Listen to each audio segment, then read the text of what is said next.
Panoorin nyo ito mga kapango, napaka-astig ng pag-recycle nila ng mga plastic na bote. Nilinisan nila yung bote at nilagay nila sa patungan na may cutter.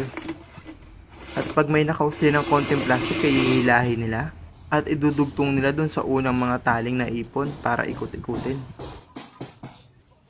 Pag naibuhol na ng maayos at mahigpit, saka na sila mag-uumpisa mag-extract ng lubi na plastic galing sa plastic na bote. Para maiwasang magbuhol yung nakukuhang tali, ay kailangan pa rin siyang mano-manong ipwesto kung saan mapupunta yung iniikot na tali. At magpapatuloy yung proseso na to hanggang sa maubos na yung plastic na bote na nailagay nila.